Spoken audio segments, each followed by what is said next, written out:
दोस्तों, आज की कहानी सिर्फ एक अपराध की नहीं, ये कहानी है जलन की, बदले की और उस जहर की जो इंसान के दिल में भर जाए तो न सिर्फ दूसरों की जिंदगी तबाह करता है बल्कि खुद अपराधी को भी बर्बादी की आग में झोंक देता है।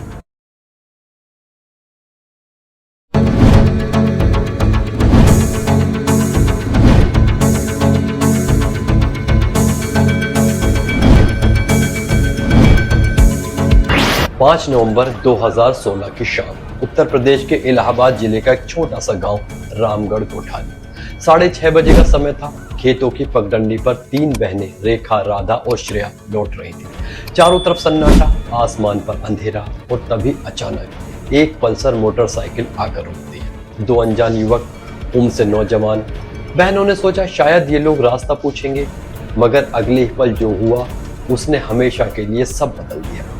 पीछे बैठा युवक झटके से उतरा, हाथ में बोतल थी, ढक्कन खुला और उसने भरा तरल पदार्थ उनके चेहरों पर फेंक दिया और उसी पल हवा में गूंज उठे दर्दनाक चीखें। वो पानी नहीं, तेजाब था। चेहरे जलने लगे, कपड़े गलने लगे और मासूम जिंदगियां जमीन पर तड़प उठी। गांव वाले दौड़े, लेकिन नजारा ऐसा था कि देखने वालों की रूह कांप गई। पीड़ित बहनों को तुरंत अस्पताल पहुंचाया गया। एक राहत की बात थी कि आंखें बच गई थी, मगर चेहरे और शरीर पर गहरे जख्म उनके भविष्य को अंधेरे में धकेल चुके थे। पुलिस की जांच शुरू हुई। पहले शक पड़ा परिवार की जमीन और रास्ते के विवाद पर, फिर कॉलेज की रंजिशों पर, लेकिन हर बार पुलिस के हाथ खाली रहे। फिर मिला एक अहम सुराग। हमलावरों में से एक ने वारदात के बाद फोन पर कहा था, काम हो गया है, यानी हमला सोची समझी साजिश थी। इंस्पेक्टर अनिरुद्ध कुमार सिंह ने गांव में मुखबिरों को सक्रिय किया। धीरे धीरे पुलिस की नजर टिकी पिंकी मिश्रा पर। पिंकी जो पीड़ित बहनों की पड़ोसन थी। पिंकी जिसकी शादी 2012 में हुई थी, मगर 2014 में पति ने उसे छोड़ दिया था।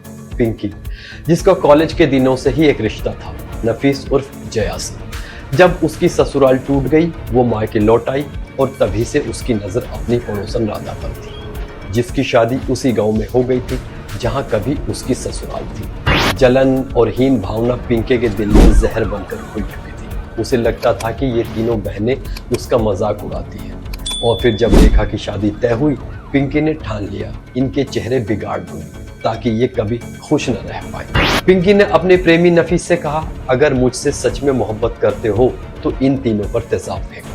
पहले नफीस ने इनकार किया, मगर पिंकी की आंखों के आंसुओं और जिद ने उसे हाँ कहने पर मजबूर कर दिया। योजना बनी, तेजाब खरीदा गया। नफीस ने अपने नाबालिग दोस्त शफीक को भी शामिल कर लिया। 5 नवंबर की शाम पिंकी का फोन आया। तीनों बहनें खेत से लौट रही हैं, यही मौका है।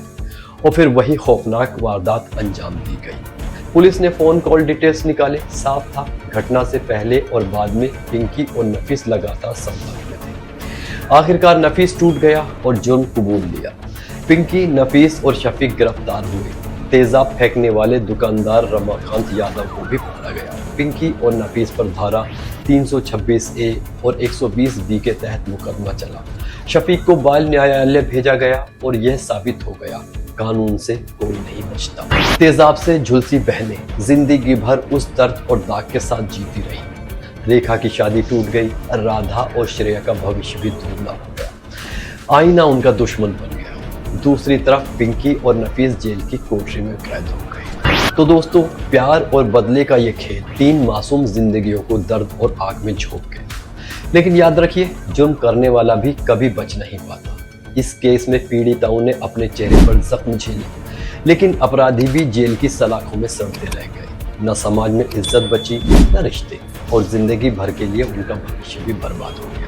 यानी जुर्म के बाद अगर कुछ बचता है तो सिर्फ बर्बादी, इधर भी और उधर भी। इसलिए किसी भी जुर्म को अंजाम देने से पहले सोचिए। गलत राह पर चलकर सही मंजिल तक कोई नहीं पहुंच सकता। तो दोस्तों, अगर आपको लगता है कि ये कहानी सिर्फ एक केस नहीं बल्कि समाज के लिए सबक है, तो इस वीडियो को लाइक करें, शेयर करें और हमारे चैनल को सब्सक्राइब करना बिल्कुल ना भूलें, क्योंकि जुर्म की कहानियां सिर्फ डराने के लिए नहीं बल्कि आगाह करने के लिए होती है।